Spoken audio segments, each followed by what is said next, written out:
All right, folks, thank you for joining me on this Saturday Night Live. Let's get it rocking and rolling. I'm going to share this one out real quick. And if you can do me a favor, on all of our content, all I ask is that you smash that thumbs up and share it out far and wide for me. Let's help get everyone tapped in here tonight. Appreciate you guys for stopping by on a Saturday. We are live now. And we're going to get it rocking and rolling. Thank you so much for joining me. So much to cover here today as we see another war breaking out, the war front continuing to expand. Current events, cryptocurrency, and the greatest transfer of wealth in world history. I'm your host, Zach Rector, and we have a serious situation unfolding right now. I want to provide a little bit of context. I'm just a little guy over here on the west coast of the United States who's chiming in on this global situation. But do not be mistaken in thinking that I am just enjoying the happy, slappy, good old time that we're having here on the West Coast without understanding what's at stake here, what's going on within our country. We have internal chaos. We have external chaos, all part of a falling empire, losing our status on the world stage when it comes to being embarrassed in military conflicts, along with the BRICS nations, combined, dumping $123 billion worth of U.S. treasuries just this year alone. So our reserve currency is not respected. Our bonds are not respected. And on the world stage, we continue to get embarrassed, and we see a move made today. And I'm going to have to be incredibly careful here today. I was just telling my Discord group before I got on here how we're going to have to tiptoe over the next year, because we're going to be in a sensitive moment in time here, entering another election cycle. Now, I put out a presentation 1 year ago explaining the cycles, where we're really at on this timeline on a macro scale. And I was, sharing this again in the Discord call this morning. We have our weekly calls every Saturday. And I shared this from last year. This is a presentation that I gave last year. It's called a Shemitah Deep Dive, and a Shemitah is a 7-year cycle. When you look at that Hebrew calendar, it's a 7-year cycle. And then we have a Jubilee year that takes place after every 49 years, basically 7 Shemitahs, and then on that 50th year is a Jubilee year. That is the year that we just went through. Rosh Hashanah came in once again this September, and we've now entered a new year. But the point of what we're looking at here is understanding how all of these cycles are converging at once. And we're looking at the war cycle, the economic cycle, the planetary cycle, the political cycle, the demographic cycle, and the debt cycle, all coinciding, converging on this moment in time. And I began the presentation by saying this is not a presentation on the why, but rather on the how. See, I don't need to debate this and that, what's going to happen. I'm just trying to figure out, how do I survive this? And what is my family going to need from me, and my business and my community going to need from me? That's what I want to know. I want to know the how, not necessarily the why. I do like understanding the why, but I really want folks to understand what's happening here. It's going to be coming back home. We're going to be feeling it in different ways. Just because the rockets, haven't struck here at the homeland yet, doesn't mean that we're safe. There's a currency war, commodity war, and it's a kinetic war on the ground being fought on the other side of this planet. And I thank God here today that I get to live and enjoy happy, slappy reality on the West woke coast. And it's just a great old time. The skies are blue, and up here in the Pacific Northwest, it was 75 degrees today and sunny. It felt like a summer day. Just beautiful. And I don't take it for granted, and I thank God, and I continue to pray for peace. But folks, we have a serious situation underway. We've been breaking it down. I presented this to my Discord 1 year ago, and we, just ran through the timeline on these cycles, this moment in time that was converging. And I think that it's really going to hit, ahead here in the United States over the next year. That's what we're going through, and I want you guys to be prepared for it. What this is going to cause right now, these tensions, if they continue, is oil shoots back up above $100. And remember, once again, thoughts and prayers, there's innocent lives at stake. That's what gets lost most importantly. Let me be very clear about that. I'm not here to pick a side. I'm not here to cheerlead anybody. I'm here to figure out how we survive and how we bring peace to this planet. That's all I'm here to do. But we understand here, this situation is going to hit back home without a doubt. It's coming back home in the form of massive inflation. It's coming back in the form of, oil is probably going to be trading above $100 per barrel. Okay. And then we also see that our status on the world stage, reserve currency, is getting dumped as well. They've dumped more treasuries than they have in decades when you look at China, when you look at these other countries. And you also see that combined, the BRICS nations have sold off $123 billion worth of U.S. treasuries. This is at a time when our Fed is supposed to be doing quantitative tightening and offloading their balance sheet. But like we said, when they said they wanted to begin that program, who's going to buy this crap? Well, folks are starting to buy it, and they've been loading up, and that's because you're providing a 5% risk-free reward with your bond market right now, and this is jacking up the whole system. So our bonds are actually getting dumped right now. The cost of them is going up on the return. But who wants to do a deal with the devil? That's what we're looking at, right? Who wants to do a deal with the United States and lend them money, right? I think I'll pass for now. Thank you very much. And the rest of the world is dumping our dollar. They're right in the same camp, and I understand why they are.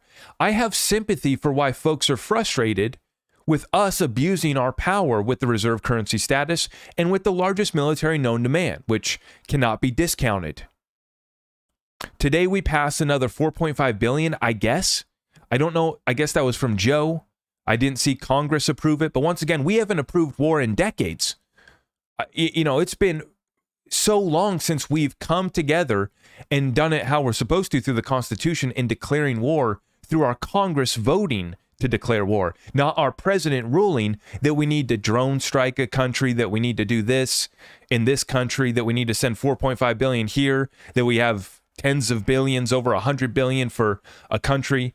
That I just don't I'm going to be careful here as I delve into these topics tonight, because you guys know we're entering a sensitive moment in time. And we're just going to keep it straight. We're going to give you guys the news, and I'm going to show you how I'm navigating it. That's all I'm here to do. I'm not here to pick a side. I'm not going to stick to crypto like some of the haters want me to. They say, stick to crypto. Thanks, but no thanks. The program that we've implemented includes all of it together, and that's why it's been so spot on. That's why the program's working so well, right? But we understand it enough that we can start to take action. And that's why I said the difference between the why and the how. We can understand the why to a certain extent, enough that we can take effective action. How do we survive and thrive during this time, during these chaos? Thank God we don't got the bombs dropping here yet. But for you guys in America, you know just as well as I do that we don't feel as safe here anymore, do we? It's not the white picket fence, grandpappy's American dream that we once had, is it? It ain't grandpappy's white picket fence American dream anymore, is it? I wish it was. I wish we had 2%, 0% interest rates forever. Cheap, free debt forever. Get fat forever, America. But they pulled the plug on us all by design, the Federal Reserve. And what they're doing brings more pain to the rest of the world and the other central banks and the systems everywhere outside of the U.S. It brings more pain to them than it does to us. It brings tremendous pain to us. And that's why I've been talking about, we are in a recession. The technical numbers are, the data's a lie, but anybody who understands what's taking place on Main Street understands that we're in a recession and understands that we're due for a historical correction in the equities and stock market as well. Now, the pain that we get to inflict by raising our rates and by having everyone come back to the US dollar as a flight to safety. Once again, the dollar had strength while all of these other countries are actually dumping the US dollar, dumping our treasuries. Iraq just banned your ability to pull US dollars out of their ATMs, right? So you have the rest of the world dumping, but then you also have the population flooding in to US treasuries and US dollars as a flight to safety. So you got to watch how this is going to unfold. One thing's for certain, it's going to be volatile, and that's why we try to understand this and put this all together for you guys. Now, without further ado, I'm going to start here by taking my first sip of the night on the adult beverage. I hope maybe you guys have something here with me. I got a lot to go through. I just ran through a 10-minute rant there to get us rocking and rolling.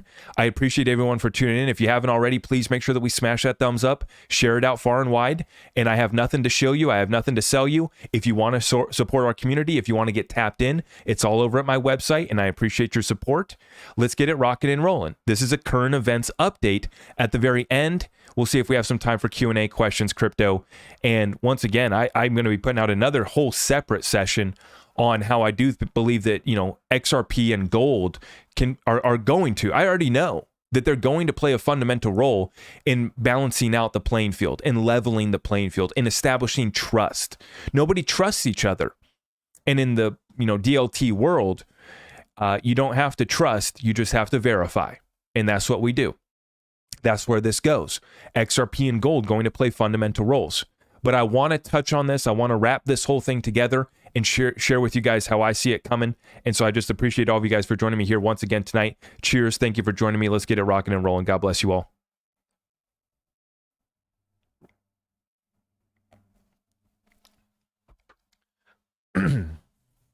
Appreciate you guys so much. God bless. Let's roll. Markets first. Taking a look at this thing, Bitcoin back up to 28,000. Got it. 1640 for Ethereum and XRP at 52 cents. Essentially just moving sideways. Here's your chart on Bitcoin. Moon phase indicators on. Taking a look at that. Coming up on a solar eclipse is coming up on October 14th. The energy's already heavy, as you can tell. It's only going to pick up from here. Please strap in. And if you need a prayer, if you need to catch a vibe, you might want to do something. Let's get it going. Mario Nafal. We have updates coming in, folks. The Hamas attack was originally on an Israeli rave party. So we have hundreds missing, possibly kidnapped. Female soldier paraded was not a soldier. It was a rave attendee. So essentially they had some all-night rave going on for peace, I guess. And that was the one Hamas came in and got the party started. And, the raid into Israel this morning started with a brutal attack on an all-night nature party near Kibbutz Raim, close to the Gaza Strip. It has been confirmed that many partygoers were captured and some were reportedly shot. There are reports that just came out indicating hundreds of partygoers still missing. We have the girl taking on the motorbike. Now, these are some of the viral videos. I'm not even going to share some of this stuff, folks. It's just too much. I'm going to be careful not to share too much of this stuff here tonight. But Israel has declared a state of war and mobilizes soldiers as Hamas enters Israel. Hamas claims that they fired 5,000 rockets. This is one of the largest attacks in decades. The militants entered Israel from Gaza, and Israel is now mobilizing their soldiers. They're getting ready, and they have already started the retaliation big time. Now, before we get into it, in the Discord call this morning, we were talking about how this is the 50-year anniversary of the Yom Kippur War. This was one of the most recent large-scale skirmishes in that region, and it sent the price of oil back up. I'm going to show you that chart. It caused serious situations, and Henry Kissinger had to go to the Middle East after that and be the great deal maker, be the great peacemaker. And so once again, we see so many similarities back to, and once again, this is a 50-year anniversary of that Yom Kippur War. That was a short war, by the way, October 6th through the 25th, rather quick. It was done within a month. Now, Kim.com adds some context. Understanding the Hamas attack on Israel. Iran is aiming for a confrontation with Israel in the U.S. The success of Russia in Ukraine is encouraging Iran to undo decades of hostile U.S. foreign policy in the Middle East. A bankrupt U.S. government has just been invited to another war. The timing is opportunistic. The U.S. government is forced to print trillions of U.S. dollars as it struggles to raise new debt. Another war would lead to a significant increase in inflation and an accelerated economic decline of the U.S. If Iran mines the Strait of Hormuz, the global energy crisis would become critical. The Biden administration has used the majority of U.S. oil reserves to stabilize domestic oil prices, i.e. draining the SPR, the Strategic Petroleum Reserves, to the lowest level in history. And I just dropped a video on that earlier today. just a few hours ago, that dropped. Iran can increase the pain for the U.S. government significantly. Remember, the OPEC nations have already agreed to 1.5 million barrels per day oil production cuts. They're already cutting in tandem, i.e. $90 plus oil. Ukraine is turning into a major defeat for the U.S. and NATO. A new front in the Middle East would accelerate the U.S. decline. The U.S. government and its Western partners simply cannot afford it. Russia and China would benefit most. Iran understands this and is playing into the hands of its partners. Now, I'm not here to claim and confirm that statement. Remember, that's from Kim.com. I'm just sharing his context and his thoughts. I agree with a lot of that, though, that what we see right now is a broke United States. As I've been saying, the United States can't afford to send it anywhere. We don't even have programs for the people back at home if we really got serious about bringing our budget back in and not destroying the value of the dollar. If we want to keep on printing money and destroying the value of the US dollar, then yeah, like we should all be getting stimmy checks next week. Let's send it. Not a problem. And we can send billions here, we can send billions there, and everybody gets money. The problem is that this is not sustainable, and this is why the rest of the world's done with our crap.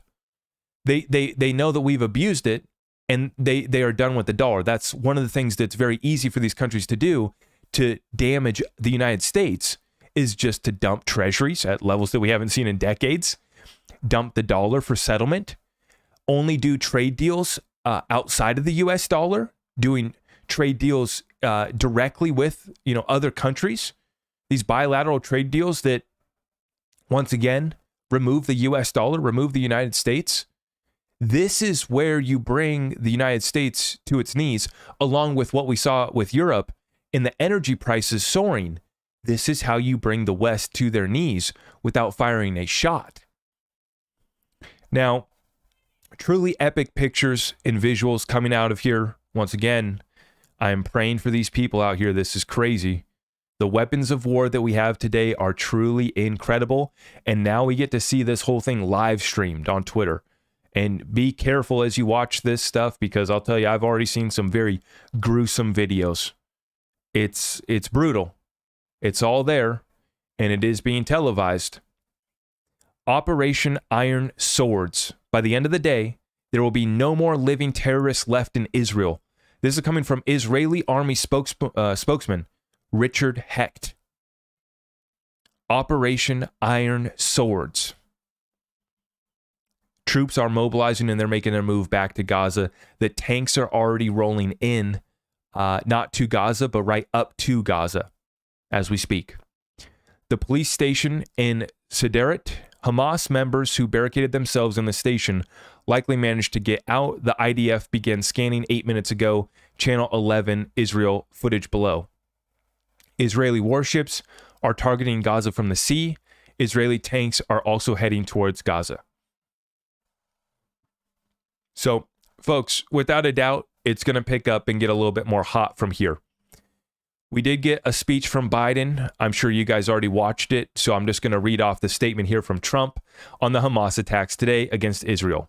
Quote, sadly, American taxpayer dollars helped fund these attacks. Uh-oh. Statement by Donald J. Trump, 45th President of the United States. These Hamas attacks are a disgrace, and Israel has every right to defend itself with overwhelming force. Sadly, American taxpayer dollars helped fund these attacks, which many reports are saying came from the Biden administration. We brought so much peace to the Middle East through the Abraham Accords, passed 322 days ago, by the way. 322 days ago. Abraham Accords signed, only to see Biden whittle it away at a far more rapid pace than anyone thought imaginable. Here we go again. And like I said, we're getting embarrassed on the world stage again. What did Trump just say? American taxpayer dollars help fund these attacks. And I'm going to show you guys this next clip here, how Israel created Hamas. This is a Ron Paul 2009 speech on the House floor. He raised his voice in opposition to HR 34, goes on to say Israel created Hamas. Now, I think that video is going to be too much. I'm just going to share it with my Discord group. I'm just going to play it safe. And what I'm going to follow up those comments with is that we have so much money, we have so many weapons going out across the world that it's inevitable that it's going to end up in the hands of the bad guys. Some argue that we purposely let it get into the hands of the bad guys. Now, it is true that Biden did just cut a deal for $6 billion with Iran. That is true. Okay. And I'm just going to leave it at that. I'll let you guys let me know in the comments down below what you think of this situation. For what I can see is that it's been clear that the banking interests have funded both sides of all of these wars, and hence why we have the saying, all wars are bankers' wars. And there's always interest, multiple interests at play. This thing's not a joke. And there's billions and trillions of dollars on the line. As sad as it is, this is part of the transfer of wealth, folks. There is going to be a transfer from this. It's going to be massive. And people are willing to do a lot, i.e., the billions upon tens of billions of dollars sent to these areas. The operations that we've spread ourselves so thin across this planet, we can't even keep track of who we're funding, who we supported, where our weapons ended at, where our money's at. Do we have any money left? No. Let's just go back to the money printer. And folks, this clip here from 2009, Ron Paul, this is when I was beginning to wake up over a decade ago. See, in 2008, 2009, I'm just in high school, and I see little Ron Paul come along here, and I started to wake up. Read his book, And the Fed, and then the rest is history. We've been studying this for the past decade plus, investing in the game since 2018, and started my business back in 2015, all based off of this level of understanding on the current events. This has all gone into how I make business decisions on a daily basis. This understanding that they have set us up once again.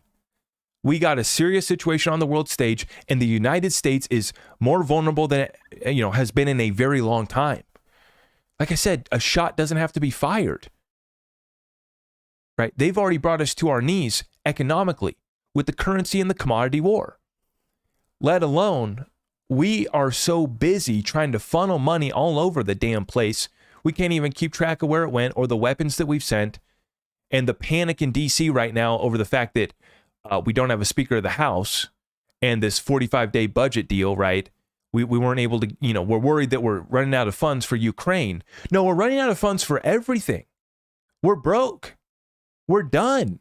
We're finished unless we correct our behavior. We still have a little tiny bit of respect on the world stage from some people. Some countries hate us, absolutely. We do have some real enemies, whether that's justified or not. I think that some of these folks, I don't blame them for what we've done, But I'm an American who's pissed off about it, right? And we want to see this get fixed. We're fed up. And unfortunately, we got to be careful with what we say, with what we talk about here. But gold trends, they messed up exactly 60 years ago, he says. Well, it was actually 50 years ago. 23 minus 50, that's bringing you back to 1973. It was 50 years ago, the Yom Kippur War of 1973, October 6th to October 25th started. In the next 7 years, crude went from $5 to $50, a 10x. That's a 10x, folks. Well, we're already at 80, 90. I don't think that we 10x from here. That'd be insane. Or is it? I mean, we're going to have to see. This is over the next 7 years. See, the war started here. The economic commodity crude oil war, the resource war, went on for another 7 years. And that whole decade was a decade of struggle and war. A decade of struggle and war. We were just getting out of Vietnam, and then we got this going on. Crude oil went from $5 to $50. Interest rates from 6.5% to 18%. How about that? Where are we starting from? Basically zero. We're starting from basically zero, so we'll see how far we go from there. And gold went from $42. This is big, guys. Gold went from $42 to $875. And you know that silver was well on its way to $50 per ounce once again during that time. Stocks lost almost 50% of the following 52 weeks, but ended about even after 7 years. So it took about 7 years to recover, and you had about a 50% drop. You look at the 1920 cycle over an 8-week span, these crashes, typically over 35%. 1929 was 45%. And that was just the initial crash. We didn't bottom out for another few years, and that's exactly what happened here too. And once again, we already are seeing inflation tick back up before this war started. We're seeing real issues, and the situation now doesn't look like it'll get fixed anytime soon.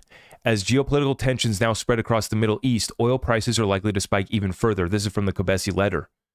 Meanwhile, and this is, I dropped a clip on this earlier, so I'll just summarize. We have 17 days supply remaining, the lowest levels in history. This is roughly half the historical average of about 33 days dating back to 1990. Furthermore, this week, OPEC reaffirmed their commitment to over 1.5 million barrels per day of voluntary production cuts, all while Russian exports of crude oil are being limited and the world's largest oil producers are at war. There has never been a worse time to have a depleted SPR. You're seeing it with all of the real commodities that the world needs. Ammonium. This is 80% used in agriculture as a fertilizer, incredibly important for keeping those fields fertile and for feeding the world. Incredibly important. The prices just had the steepest monthly increase on record. Investors still don't realize this, but commodity cycles typically follow a rotational pattern, and these price spikes are not isolated incidents. Once again, this is from Otavia Costa. Oil recently rallied, gasoline prices increased, natural gas started to rise, and now ammonia looks to be initiating its move. This is an inflationary era and an unmistakable one. We are running with a very similar thesis as well. And that thing, I mean, the monthly change in percentage terms doubled. It doubled in 1 month.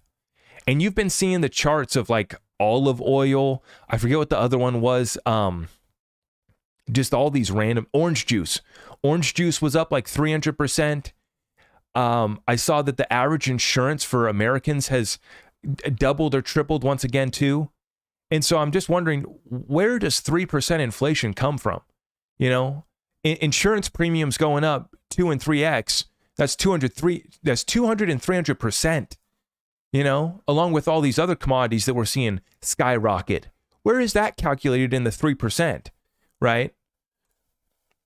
And as I said earlier, the BRICS countries dump $123 billion in U.S. treasuries in 2023. Absolutely dumping on the United States. Okay, this next part, this is what I'm really worried about for the United States over the next year. These are already happening. These are happening every single day. And what's interesting to watch is that we've been studying some of these guys, like in this case, Fed Vice Chair Michael Barr, who is a former board of advisors at Ripple. He was put in charge of supervising the banking crisis in March after he left his position as a board of advisor at Ripple. And now he's in charge of the Fed, vice chair, supervised the bank crisis. And what is he warning about? Cyber attacks. Fed Vice Chair Michael Barr is telling us about the potential for a cyber attack at a major institution. And he says ripple effects 4 times. You can't make this up, folks. Listen in real quick. The financial risk, but interconnection in this space is also particularly important. So, how do you think about this interconnections within the financial system in terms of the cost or the impact on the financial system? Well, first of all, Lisa, I think you're absolutely right. When you think about cyber risk, there are 2 kinds of risks or costs to the system. There's the direct cost. There's a problem, an incursion. You need to address the incursion. You need to put a patch in place. Those are relatively modest costs in the scheme of things. But the real big risks and costs are the interconnectedness risks that you described. So if you think about, our financial system is really tightly interwoven. And if we have a really bad cyber attack at a major institution, that can have ripple effects throughout the financial system. Could be through the payment system channel. It could be through liquidity provision channels. And so those ripple effects can be very, very large. If a bank has to cut itself off in order to protect the rest of the system from a cyber attack, that cutting off has ripple effects that could cause bank failures.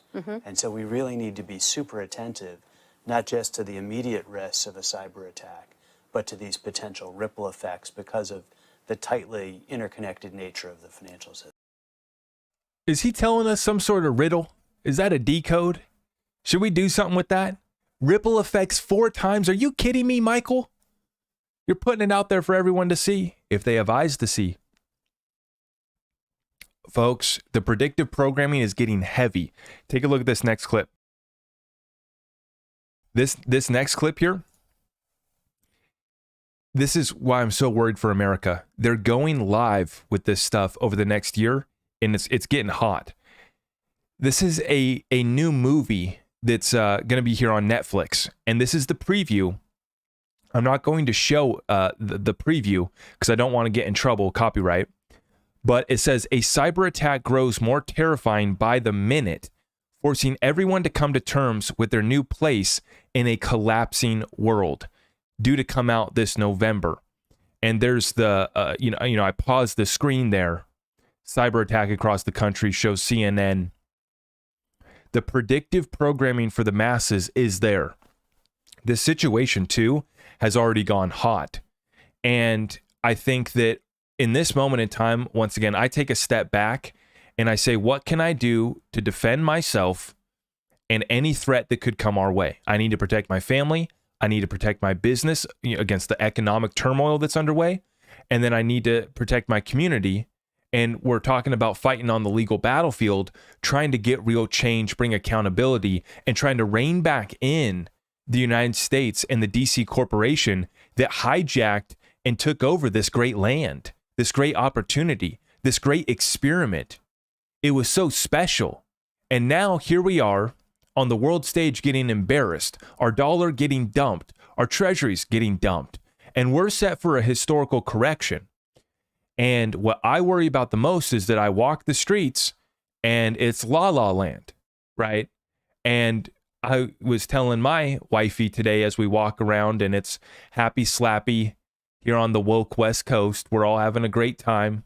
We're all outside enjoying the sun, which you got to make some time for that. You got to make some time to ground, get right with yourself during this chaos. You absolutely got to take time to do it. But you understand what I'm saying, and that we're in happy-go-lucky, happy slappy, you feel good, I feel good, cha-cha-cha, we're going to do a little dance, we're going to be all right. It's going to be A-okay, just fine, right? It couldn't be further from the truth that's actually taking place, already confirmed in the data if you know how to understand and read the data, but then already well underway if you understand their agenda and their plans. If you read their white papers, if you read their studies, if you follow the tests and the trials and the simulations that they're running, you understand where we're at and where we're going on this timeline. I'm going to be dropping a separate video, the final XRP timeline, and I'm going to give my prediction on kind of where we start to see the next key events for XRP and where that goes. That's going to be in a separate video. But I'll let you guys know right now, I don't think that the overall cryptocurrency bull run begins until next year. We have a lot of cleaning up to do.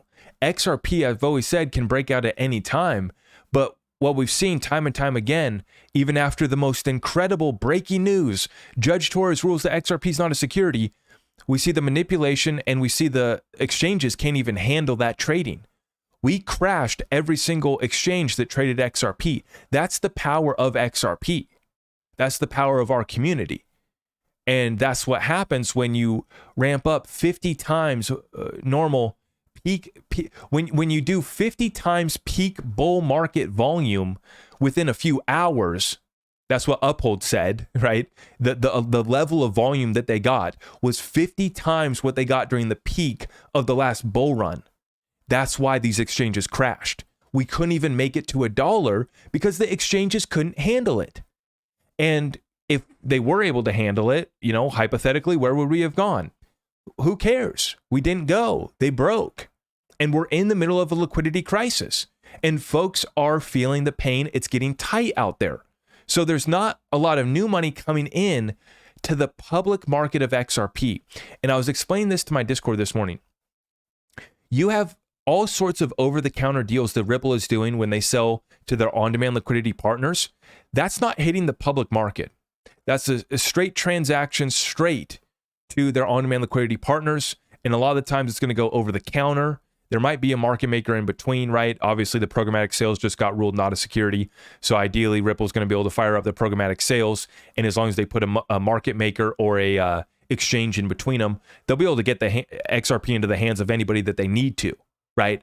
As long as you don't tie it up with lockup periods and other stipulations, you haven't created an investment contract. And Judge Torres just reaffirmed that with denying the SEC their appeal. And the reasonings that she gave on why the institutional sales were a security, lockup periods, other stipulations, indemnification clauses, that's what makes an investment contract. When you're just selling XRP for US dollars or a currency, it's not an investment contract, even in the programmatic sales.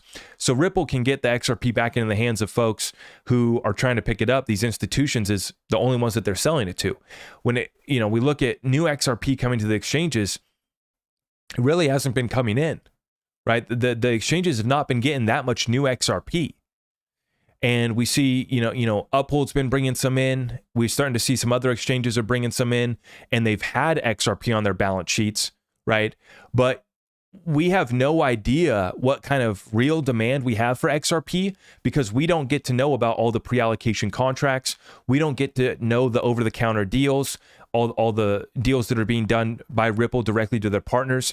And so we don't understand the fair market value of XRP. We're only working with the facts that we have in front of us. We see the XRPs has all this great news. It's still at 52 cents. We get fudded out and we're in a tough spot. We have to sell our bags. Right? And then I see two things. Folks are getting fudded out and they no longer believe in XRP. They say, I'm done. I shouldn't put money there. They tell themselves a story and they want to dump their XRP. On the other end, you have folks who are going through the recession, the bear market, tough times. It's tight. Inflation's rampant. Inflation's not 3%. I have sympathy for the working class. I am in the working I'm just a regular guy too, trying to make it happen. I get it. Trying to get my businesses to continue growing. Folks are being forced to offload their bags too. So there you got a camp that's being fudded out and a camp that's being forced to. I'm trying to help both. I'm trying to, not be a financial advisor, but just providing the facts and the research that we've done, why our conviction remains so strong on these assets, even though we see the manipulation and the suppressed price. We understand that it won't be like that forever. We understand that it can't be like that forever. We're moving to a new system where you have to have backing. There's new reserve requirements, okay? We have negative balance sheets at a lot of these institutions, hundreds of billions of dollars in unrealized losses on their bonds, trillions of dollars potentially of bad, toxic commercial real estate debt. It's bad. It's not good. And this is a situation that's prime for us to step in if we have what it takes. And I want to save folks from not having to dump their bags because we inspire you to get it rocking and rolling, get your game together right now. But I also want to stop folks who are getting fudded out by these narratives of folks who just don't understand what's taking place right now, right? When an institution goes to load up on XRP, we're not seeing that run across the DEX. We're not seeing that transactions run across the DEX. Do you understand that? That's why we're not seeing true price right now. That's why XRP still is suppressed. Folks don't understand that, and then they just run with FUD narratives. And during this time, it's been tough. The community's frustrated. Everyone's on edge. I get it. And the reason why we've been able to stay so positive is that we have done our research. We stay focused and locked in. We understand our purpose. We're very clear on that. And now we're just building every single day. And we understand XRP is just part of our investment strategy. That's just one part of the game. We've been put in a full encompassing strategy that covers all of the asset classes, that covers having a well-rounded life. Do I have work-life balance? Close, I would say, maybe. But right now we're making sacrifices to get our family where we need to be to survive the storm. That's the position that we're in right now. And I see a lot of folks sitting back And, we're going to watch football all day tomorrow. We're going to watch Kardashians all day. We're going to have a good old happy slappy time. Meanwhile, the rest of the world's on fire.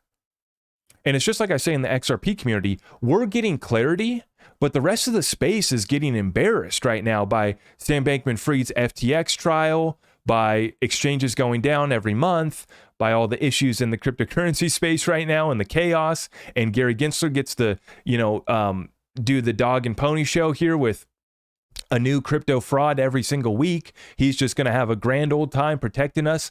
Good old Gary Gensler, as he goes with Operation Choke Point to kill off everybody. Meanwhile, we're in XRP land like, man, this is awesome. We got clarity. This is fantastic. But folks forget, and don't understand that that's why XRP is still at 52 cents today. Right? The 52 cent price that we're at right now is based off of the retail market for XRP. This is where the retail market's at. The retail market's broke. Right? Now, I mean, you can look at that by different data metrics too. I'm not just pulling that out. I'm basing that off of savings are now dropping, right? They were growing for a while. They're dropping. PPP money's dried up. Student loan forgiveness, not so much. Got turned down by Supreme Court. Now student loan debt is due. What does that do to our economy? Well, it takes out about $50 billion of discretionary spending. And the talking heads want me to believe that the economy is just fine and that we should just be having a grand old time. That's not reality. And the 401ks are about to get slaughtered. And these are folks, I feel bad. Their 401ks and the real estate, the equity that they had. It ain't going to be what it was in 2022. I can promise you that. You might still have something. You might still have a lot. And we got to understand how to protect what we have left. It's October 2023. I've been sounding the alarm since 2021. That's right. The fall of 2021, 2 years ago, I was warning about this bear market recession. Here we are. I thought that XRP, this is one thing that I've gotten wrong, and I'll admit this to you guys. I'll be very honest with you guys. I'm just a regular guy. I get some things wrong too. We've been wrong on the timeline. And one thing that I've been wrong on, sure, is I really thought that XRP was going to go further after these events that we just got, after the clarity for XRP from Judge Torres and after denying the interlocutory appeal. I thought we would get more. Clearly, the exchanges can't handle more, and the retail market is drying up. And all of the institutional sales that are happening right now aren't hitting the public market. So imagine that.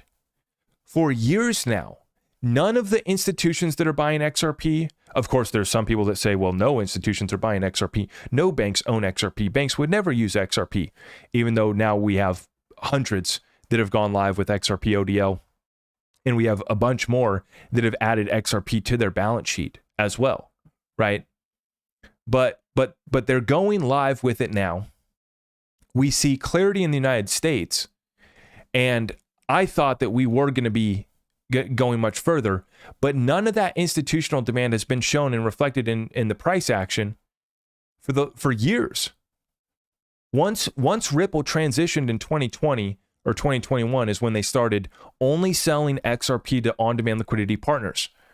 That was in over-the-counter deals. They did use programmatic sales, and they used some exchanges and market makers in between, absolutely. But that never hits the public market, right? That's not hitting public retail traded XRP, the exchanges, and the DEX. It's not running through the DEX.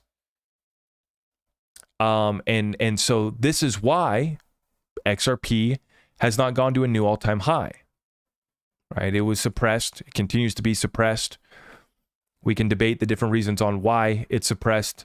I just shared an example on how it's suppressed. The truth is much scary. Whoa. That scared me. This trailer on Netflix started to play out of nowhere. That was creepy.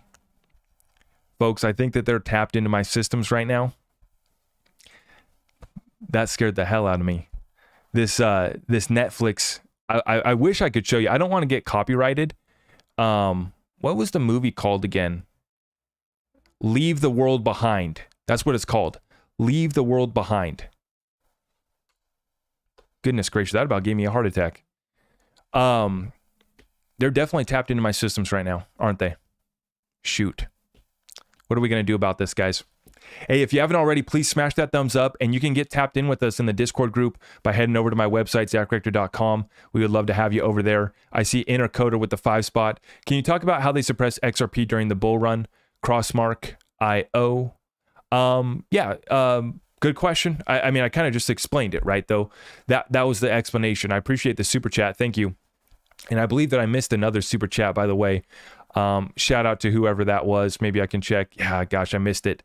I saw that we got a super chat right off the get-go, but I was excited and I got ranting and raving. So I apologize if I missed that first super chat of the night. Thank you so much for the support, guys. So I just explained, right? So none of the sales over the last bull run to institutions were reflected in the retail exchange traded price of XRP. There's essentially private over-the-counter markets for XRP, i.e. Ripple selling to their institutions and other on-demand liquidity partners directly. And that's not hitting the public XRP price exchanges and markets. So that's why we don't see that reflected, and we have no idea who's been picking up XRP. I've long speculated that much of the escrow is counted for, or at least a significant portion is.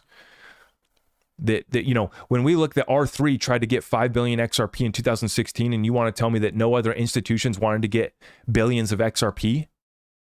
I find that very hard to believe. That in 2016, R3 tried to get 5 billion, and nobody since has tried to add hundreds of millions and billions of XRP. Well, we know they have, because we've seen the distributions from Ripple to their partners, and their partners have been stacking up considerable amounts. And they've been giving XRP to exchanges to help build out liquidity too. Right? But all of these institutional sales, where did Jed's XRP go? Jed sold 9 billion XRP. It's not in the hands of Jed anymore. Where did it go? Or is Jed still in control? That little sneaky guy with little sneaky Stellar. And now he's got his space program. Vast is the company that big hitter Jed McCaleb. He dumped all that XRP on us, and now he's going to head on a rocket to the moon or space or whatever he thinks he's going to do. Little Jed McCaleb dumped 9 billion on us, and he's nowhere to be seen in the SEC lawsuit. You got to love it.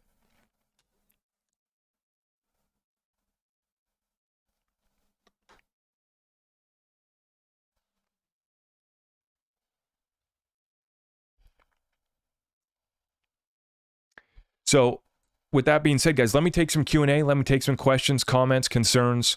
What do you guys think about this situation on hand? How can I be of value to you guys? Thank you so much for joining me tonight. If you haven't already, please smash that thumbs up.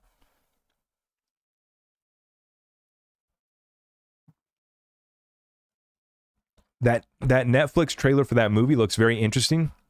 And that's pretty much the only reason why I watch some of these movies anymore, is just to look for the predictive programming. I only watch these classics and the new stuff just for symbolism, predictive programming. They like to show they like to show their ideas, their plans.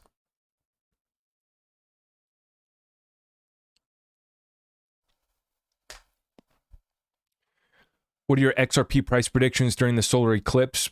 We could see a tick up. Right now, Bitcoin is just hanging out at 28K. It's relatively sideways, but I mean, I don't see us beginning the next bull run right now. To answer your question, we can go up short term, but I don't think that we would be beginning the next bull run. And that was a point that I was going to make earlier, is that even if the exchanges were able to handle XRP going to a new all-time high, that is not what we're here for. We're not here for a $4 or $5 XRP. I mean, maybe some of you guys are.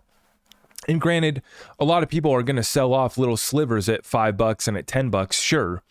But the majority of us are for putting a dent in the universe, i.e. higher than $5 and $10, right? And I think that we will achieve that for sure. How far are we going to go? We get to find out together. That's the joy of this whole simulation experiment that we're going through together. I just find it incredible that we were able to look back at history, look at charts, put it into these calendars that we weren't taught in school. See, we're on the Gregorian calendar. They're using the Hebrew calendar, different timeline, different days. We just entered the new year after concluding a Jubilee year. The year before the Jubilee year was a Shemitah year. And we see everything coinciding here. And that almost all of these market crashes that have occurred in the last 200 years have occurred during a certain window of time. And we're well within it right now. About 6 weeks leading up to a solar eclipse in October is what it is. And you can go back on all the charts and take a look at that for yourself. About 6 weeks leading up to solar eclipse in October is when all of the crashes have happened over the last 200 years, or at least a good chunk of them. And so here we find ourselves once again in the middle of this time. For me, cash is king as far as being able to buy assets that are about to go on sale. I think we're about to get a sale of a lifetime. War can turn it up, but I think that we go through a little bit of volatility that shakes us up before we turn back on the money printer and before we decide to cut rates. But this could be what Powell and the gang is looking for as far as giving them a reason to cut interest rates again and to turn back on the money printer is war.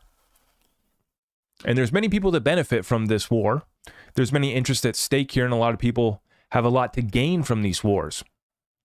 I think I read off the take from Kim.com about the United States looking weak on the world stage, and this is why we're seeing this attack here today, is because we're so vulnerable, so weak, and we've been embarrassed on the world stage time and time again. We draw a red line in the sand. We do nothing. In fact, I'll show you guys a tweet here that I just saw from Bill Ackman real quick. This is very interesting. In 2012, Barack Obama set a red line with Syria on the use of chemical weapons. A year later, Assad gassed and killed 1,400 non-combatants. We did nothing. In 2014, Putin invaded Crimea. We did nothing. Now, let me say, I don't agree with what Bill is saying in this 100%. Okay, in 2014, Putin invaded Crimea. We did nothing. That's not true. That's not true. It's been well documented that there was many outside, there was interference from the outside in that whole revolution that took place. There's documentaries, well known, well documented on that situation. To say that we did nothing, I don't know if I would say that we did nothing. I would say we were involved. We might have stirred it up. We might have been a big part of stirring that up. We're not innocent. These guys act like we are innocent. We are not innocent. In September 2021, we abandoned Afghanistan in a sloppy withdrawal leading to the collapse of the country, handing our weapons and control to the Taliban. Once again, that was embarrassing. I agree with Bill on that one. That was an absolute embarrassment. What a shame. And may the soldiers that we lost rest in peace. In February 2022, Putin invaded Ukraine. Since that time, we have slow-walked our military support for Ukraine. Slow-walked? Okay, Bill. Slow-walked our military support for Ukraine. I know we've sent a lot of dang money. We definitely sent a lot of money. Failing to give them the armaments they need to win the war. In our most recent budget debt crisis, we took Ukraine out of the budget to keep the government open temporarily. No, we are broke, Bill. These guys don't get it, man. It's crazy. We are broke. We didn't take Ukraine out. Now it's, we're sending $4.5 billion to Israel today, right? We pull another billion out of our butts anytime we need to. And we haven't declared war in decades. And we have $33 trillion in debt, $125 trillion in unfunded liabilities. Golly, we should have shut the thing down. If Russia wins the war, we are handing control of the world's breadbasket to Russia, and Putin's power and aspirations will only grow. On September 18th, we agreed to release $6 billion to Iran, but only for humanitarian purposes in exchange for 5 Americans. Now, that's a joke. That is an absolute laughable joke. And that's what the Biden administration just did, or whoever's in control of that administration, I should say. Released $6 billion to Iran, but it was only supposed to be for humanitarian purposes. Yeah, okay. In exchange for 5 Americans. I remind us all that money is fungible. $6 billion for food and medical supplies frees up $6 billion Iran can use for terrorism and war. Wow. So Bill suggesting that we shouldn't send any aid to Iran, period, right? Because this is going to free up another $6 billion for Iran. And according to Bill, the whole country's terrorist. The whole country. And this is what I'm saying, is that the innocents on the ground, man, are just caught up in these banker wars. And you got Bill freaking Ackman out here saying that we shouldn't be sending any aid. And I agree. Let's not send money. Let's send food. Let's do true humanitarian aid is different from money laundering and overthrowing governments. And that's what we're doing, Bill. And I'm responding to Bill here, but this is to all the other rhino Republican sellouts. This is to all of the folks on the left that praise peace and act like they're the peacekeepers. Meanwhile, they didn't say anything about all the activity that took place under the last Democratic administration. Now we have Biden under the operation and helm, and it's been an absolute embarrassment and joke. And both sides of this aisle want to keep on sending billions of dollars to their buddies. This country needs to rein it back in, and we need to get real. And I thought we had a policy of not negotiating with terrorists. That's what Bill Ackman has to say. He says, why did Hamas invade Israel last night? Because the United States has consistently not kept its word on its foreign policy commitments, and we look very weak. Terrorism loves a leadership vacuum, and we have created one. We are politically divided. Our president is physically and cognitively challenged. And I would agree with him on that one. I agree with you there, Bill. Absolutely. And terrorism loves a leadership vacuum, and we have created one. Well, our failures in the Middle East have created the biggest vacuum in that region, probably in decades. Well, easily in decades, maybe ever, right? So what are we talking about creating vacuums here? Not only are we creating vacuums, we're leaving behind billions of dollars worth of military equipment in the case of Afghanistan. We are politically divided. Our president is physically and cognitively challenged, and we are wavering on the commitment we made to Ukraine. No, this is what's so frustrating to me. You guys want to fund Ukraine. I don't. Not afraid to say that. I don't. We're broke. Okay? And if you do want to fund, if you do want to go to war, there's a constitutional way to do it. You go to Congress and you declare war. We don't do executive orders. We don't pull billions of dollars out of Biden's butt to send to our buddies. This is why we're finished. We are done. The commitment that we made to Ukraine. Speak for yourself, Bill. And for those of you guys who don't know who Bill Ackman is, he's a very prominent Wall Street billionaire hedge fund CEO. Okay? So, which, nothing against billionaire hedge fund guys in particular, but just context on who Bill Ackman is. And I believe that he has some other interests, clearly. And as long as this guy can make money, I mean, does he really care? These guys are a joke. And we are wavering on the commitment we made to Ukraine to give them the weapons they need to win the war. The world has become a much more dangerous place because we have not kept our word. This needs to stop now, or dare I say, hell is coming. The world is a much safer place when the U.S. leads, and it quickly can become a living hell when we fail to do so. Leadership, sure. We don't have leadership here back at home. And we're not providing good leadership across the pond. And even if we want to, Bill, we can't afford to. So that's the problem. That's the situation at hand, whether you want to accept that or not.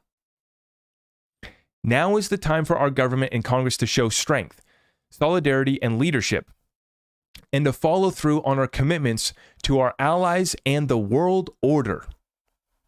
Oh, okay, Bill. Okay, Bill. We owe nothing less to our children.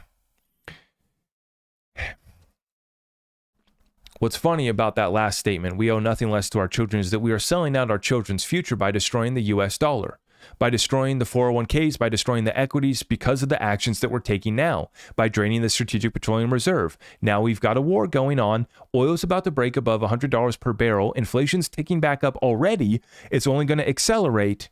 And now we want to cry about we need to back up our commitments. We didn't make a constitutional commitment, Bill. If we go make a constitutional commitment, then okay. I'm not in support. I hope I still have free speech and I can say that, okay? But let's go do it the constitutional way. Let's do it the right way here. This has gotten so far gone. Like I said, we can't even track where the money went, where the weapons went. Are we funding both sides? Do we have weapons on both sides? Yes. Yes. And these billionaire profiteers want a virtue signal and, you know, would just be happy slappy. This is what pisses me off. And I better be careful here because I've already said probably too much tonight. And I already know I'm going to get the comments in the morning. Stick to crypto, bro. Sure.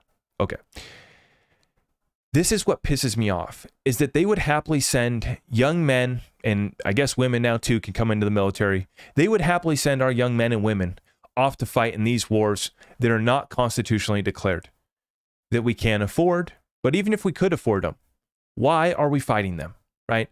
And they would just be happy slappy to send our children 18 and up, my age. I mean, these guys would be happy to have another draft to just round up everybody to send off to fight these battles. Do you think that Bill Ackman has made bets on either side of this? You bet. 100%. That's the whole game. He's talking his book right now. You want to know where he stands on the politics? Go look at his book. And see, I agreed with some of the things that he said. I agreed with some of those statements. That's the healthy debate conversation that we need to be having here in America. Is that we can talk about this, right? Where are we really at? We're bankrupt, bust, and we're losing on the world stage. I want to be strong. I want to lead. I agree. But can we afford to? Or are we going to be selling our children's futures for today's, expenditures that we can't even keep track of? We want to go to war. Where did the trillions of dollars in the Middle East get us? How'd that program work out? I'm sure it'll be different this time, right? No. Now, let me bring this back to what's really going on here. This war helps distract in the West from the failing economies and the failing Western societies right now before us. The undermining of Western civilization is underway. The underlying of our society is underway. We have been infiltrated. We have external chaos. We have an economic crisis hitting back home. A commodity war that is going to make our currency war, even worse. And there are some countries that have already had to go through austerity. There are others that will have to. The United States still, owns up to our reserve currency status and thinks that we can just continue printing, that we can continue just inflating our currency. We created 30% plus of the overall supply in just a couple years span after the simulation events of 2020. Now we line up once again here. Another election year. They have no limit on how high they can raise this debt limit. And they're about to be able to fund all of their operations and agendas and objectives.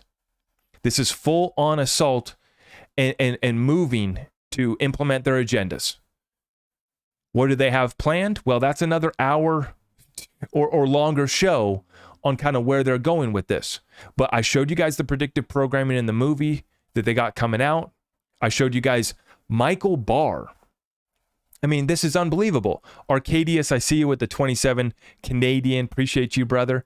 Why is the US and Canada supporting foreign war that has nothing to do with us? Well, Arcadius, that's the thing, is that they say that it does have something to do with us because we have our our interests over there. Well, I'll tell you who has the biggest interest is the military-industrial complex, which we were warned about by one of our former presidents. Historical classic speech. We were warned by Dwight D. Eisenhower about the military-industrial complex running away with our country, and here we are. And Canada follows right in line with the United States. And you bet, Mr. Justin up there is well in line with the agenda.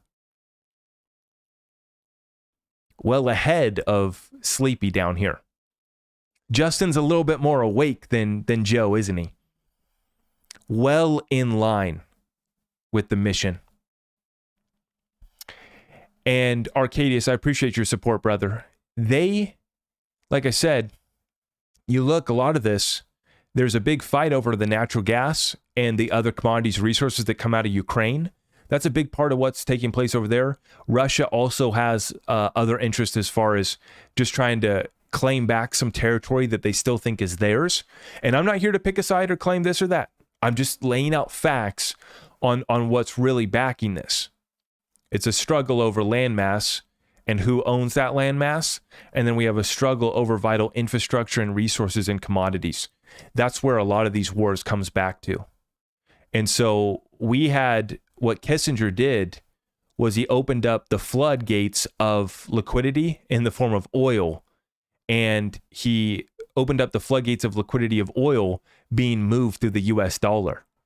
One of the most historical deals that was ever done. Henry Kissinger, one of the most elite in the world.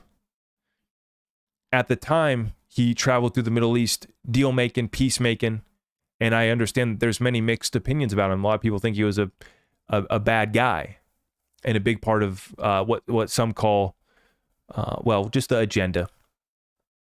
But he got a deal done that brought us to where we're at today with Grand Poppy's white picket fence American dream, when the rest of the world was willing to trade oil for dollars. And that's why we say all these wars are bankers' wars. Well, just look at who the top controlling elite banksters are.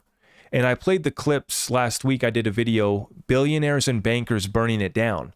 This is billionaires and bankers burning it down. That's what I think of when I see this. I don't see just little rebel groups on the ground are fighting for territory. That's true, but they're part of something much bigger. They're part of something much bigger. And I don't cheerlead for any one of these sides of the war. And Arcadius, I think to your point, we have not been directly attacked yet. Have we been infiltrated? Yes. And we got a big mess to clean up here in the United States. Economically speaking, we've already begun the correction. And if Fed Chair Jerome Powell doesn't get the Black Swan event to cut interest rates soon, he's telling us that he's going to keep them higher for longer. So that means we got high interest rates, relatively speaking, for the next year. If we get Black Swan, we might get rates cut, but Black Swan means death, metaphorically speaking, right? So America gets to pick our poison right now. Inflation or default. Nobody wants to default on their watch. Nobody wants to tell the pensioners that you're not getting paid out, even though that's already beginning in the private pensions. The private pensions are already going bust. 50% of America doesn't even know what their 401k is invested in.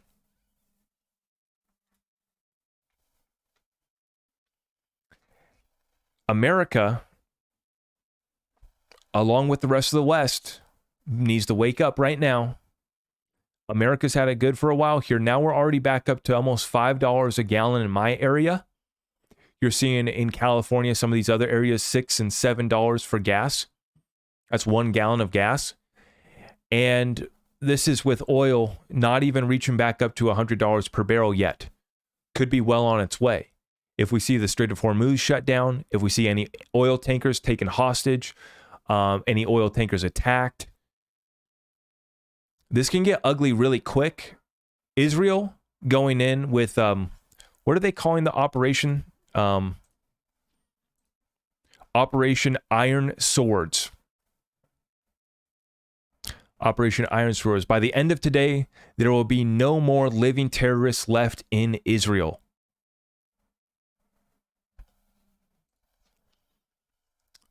So it's going to be picking up big time. What are you guys working with?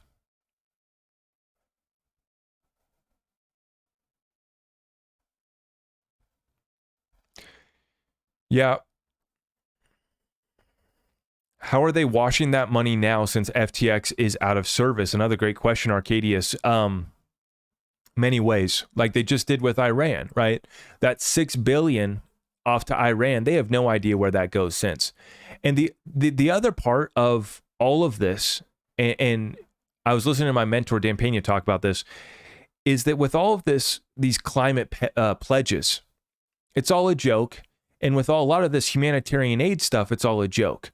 And a lot of the money, over half of it, just gets stolen and taken, and it doesn't actually end up where it's supposed to go.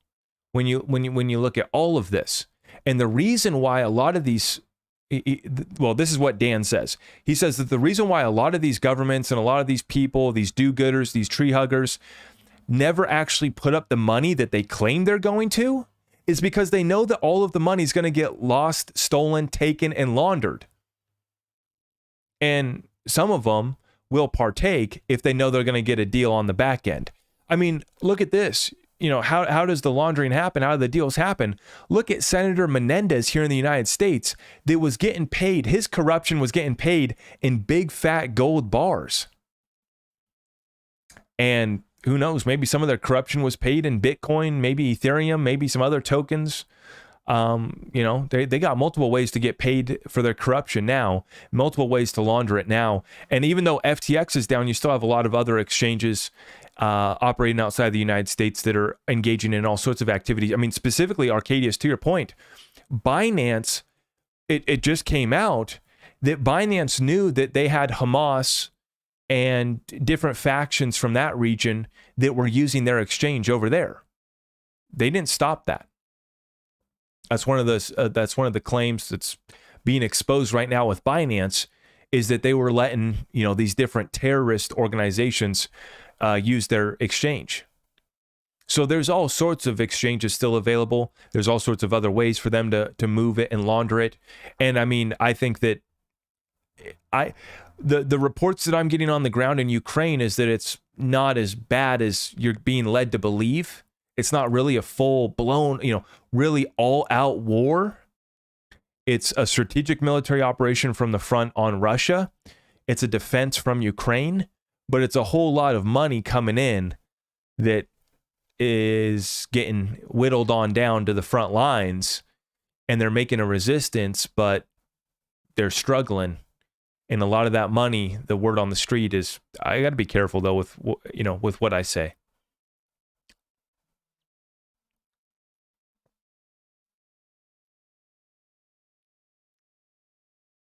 And I wanted to say that I'm watching the situation with Digital Asset Investor very closely.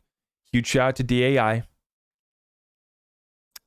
I had shared a video on Twitter about the SEC having to settle up with Ripple. And I shared one of his tweets talking about Steven Narioff. And I just know that we're over the target.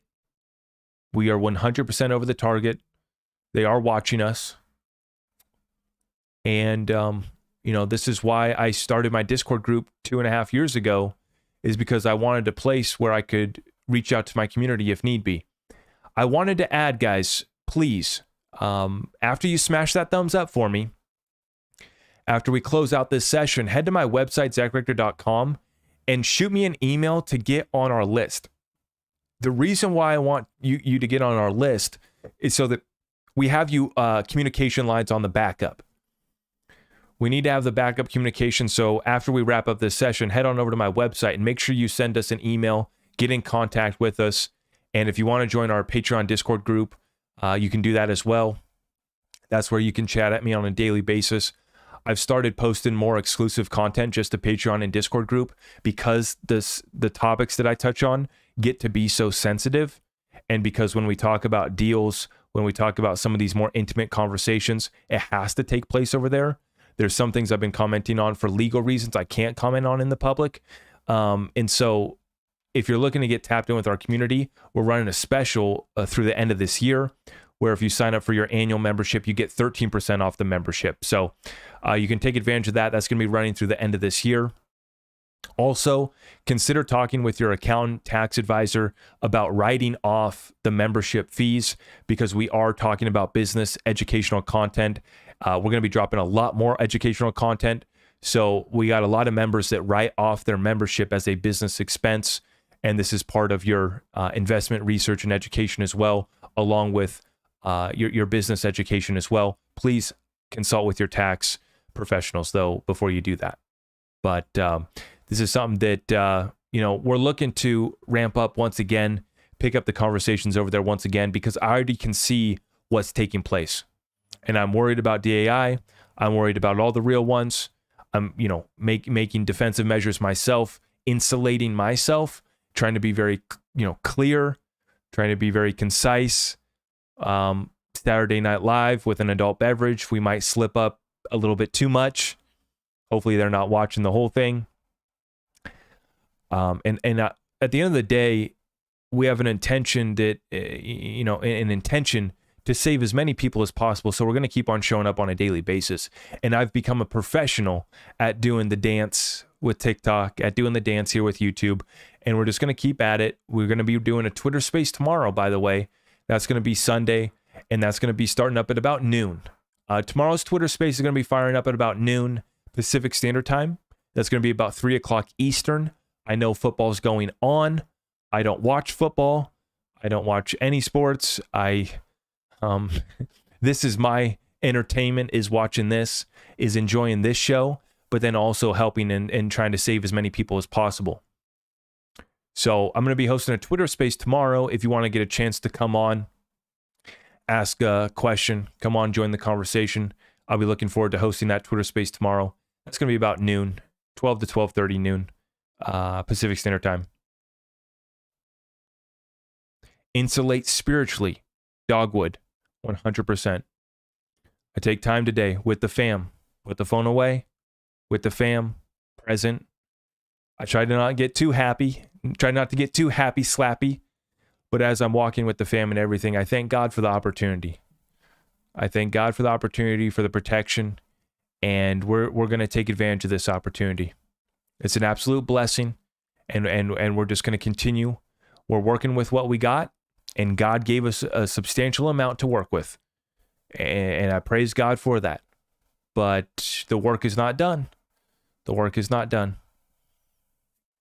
So, and we're actually starting to see the rewards pay off for all of our research, the thesis that we've been running with for so long, the suppressed assets that have been keeping us down. We're starting to see the rewards. Big victories on the legal battlefield. That's important. Hasn't been reflected in price action. That's coming. Remain patient. Maybe stack some more if you can afford. We've been warning about staying liquid. We've been warning about building up our cash flow, tucking away reserves so that we can buy assets while they're suppressed, so that we can buy businesses when they go on sale, so that we can buy real estate when it gets reset. That's underway right now. Looking again at real estate this week, $20,000 to $50,000 price cuts across my county, $100,000 price cuts on new construction that hasn't sold since 2022.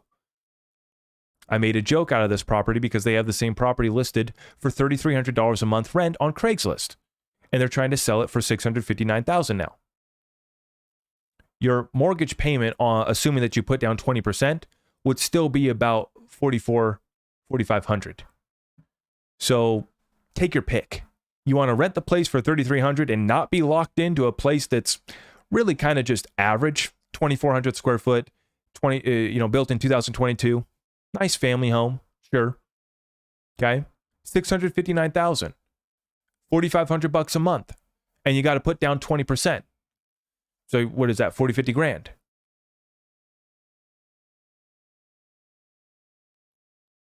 Or rent the place for $3,300. This is why we're moving into that own nothing, be happy world that they talked about. You will own nothing and be happy. I'm looking at this deal like, man, there's no reason to rush into it. And for those of you who understand real estate and you probably all should, because the real estate asset class impacts us all. We all need housing, even if we're not buying, even if we're not owning, even if we're not investing. We have to find shelter to live at, and being able to navigate housing. I mean, why don't they teach that in school, right? They teach nothing about mortgages. They teach nothing about real estate. Yet everyone is sold Grandpappy's white picket fence American dream.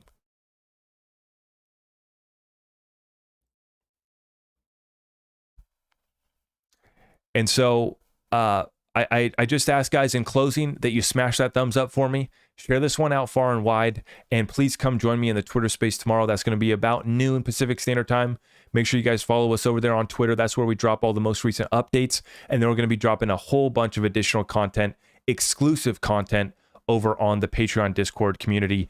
So get tapped in while you can. And we would love to have you join us at such a critical, pivotal time in this chaos, this organized, controlled demolition. Let's not get wiped out. Let's survive. Let's thrive. And let's save as many people as we can, God willing.